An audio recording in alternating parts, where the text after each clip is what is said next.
तो भौतिक देह का दर्शन मात्र प्राप्त हुआ, मतलब साधारण भाषा में कहें जीवित दर्शन नहीं हो सका। समझ में नहीं आ रहा होगा इसलिए ऐसी साधारण भाषा का उपयोग।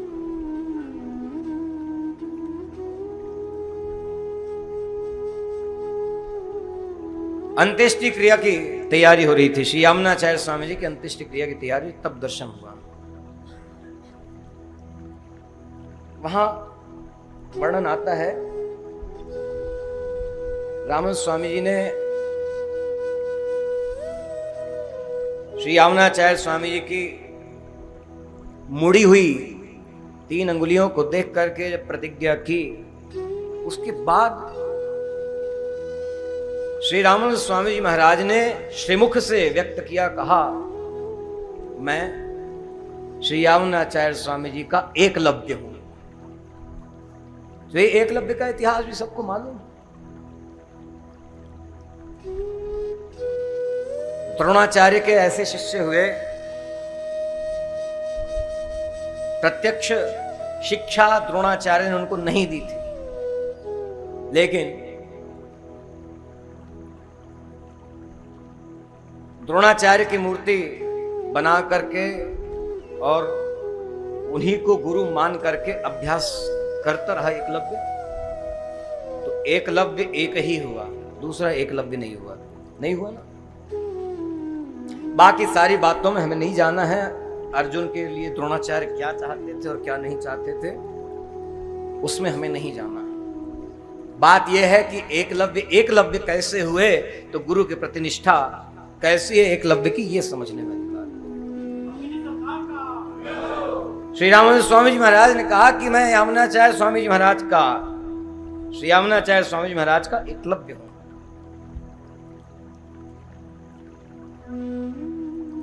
और उनको अपना गुरु माना।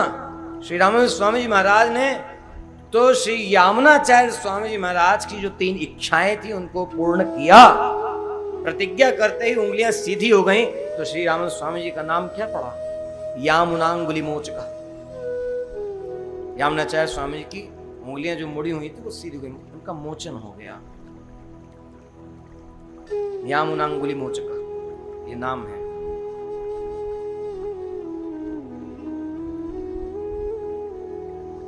गुरु के अभिप्राय को, उनके हृदय की बात को जान करके तदनुसार सेवा करना ये शिष्य का धर्म है।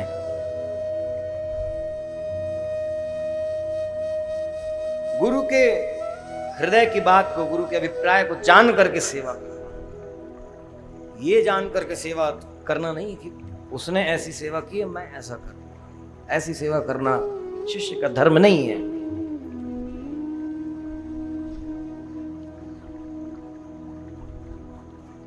और यही भाव, उसने वैसा किया मैं ऐसा करूंगा, ये किस स्थिति में ले आता है?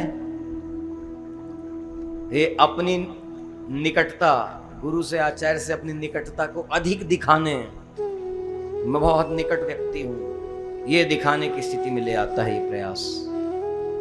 और फिर अपराध बनते हैं, फिर अपराध बनते हैं, पाप कर्म बनते हैं। तो क्या आचार्य का, गुरुदेव का यह अभिप्राय है, ये इच्छा है? गुरु के लिए सब शिष्य समान। श्री रामानंद स्वामी जी महाराज के लिए सब एक समान। किसी स्थिति में बात नहीं कर पाए, किसी की तरफ ध्यान नहीं दे पाए, किसी की तरफ दृष्टि नहीं डाली, इसमें अन्यथा विचार करने की जरूरत नहीं है। बहुत बार कहते हैं ना, कृपा कर दीजिए हमारा ये काम हो जाए, आशीर्वाद दे दीजिए हमारा ये काम हो जाए। लेकिन ये बड़ा अनुचित लगता है सुनने में जब कहते हैं कृपा कर दीजिए ये काम हो जाएगा। कृपा तो उस दिन हो गई, किस दिन है? जिस दिन समाश्रित हुए, जिस दिन शरणागत हुए, उस दिन कृपा हो गई। अलग से कृपा की जाएगी। यदि ये अलग से कृपा मांग रहे हैं कि आज ये काम है, कृपा कर दीजिए, आप कह देंगे तो हो जाएगा।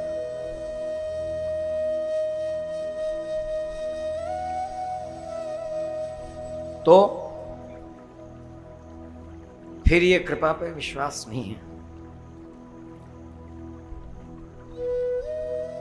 वार्तामाला में एक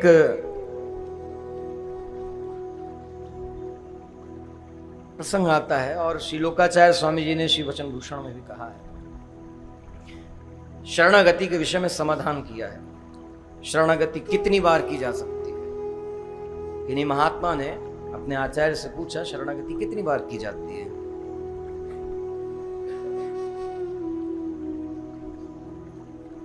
तो उत्तर दिया गया कि अपनी रक्षा के लिए, संसार सागर से रक्षा के लिए शरणागति एक बार हो। तो प्रति प्रश्न हुआ, दोबारा प्रश्न हुआ कि इसका मतलब संसार से रक्षा के लिए तो शरणागति एक बार होती है, मतलब शरणागति किसी और बात के लिए भी होती है? हाँ, कैंकर्य के लिए, सेवा के लिए शरणागति बार बार की जाती है, सेवा के लिए।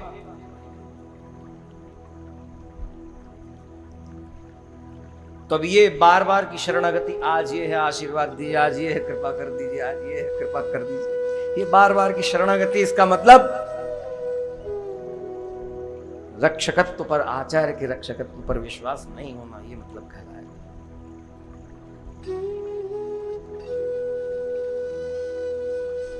ये सामान्य व्यक्ति का आचरण है, जो वैष्णव नहीं है। वैष्णव आध्यात्म की सबसे ऊंची श्रेणी पर बैठा हुआ व्यक्ति है, ये जीवात्मा है।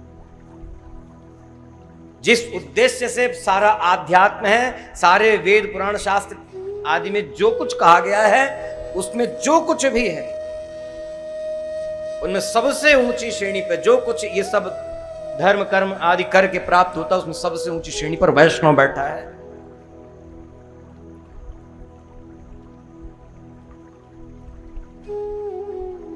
तो फिर क्यों इतनी छोटी मांग करना?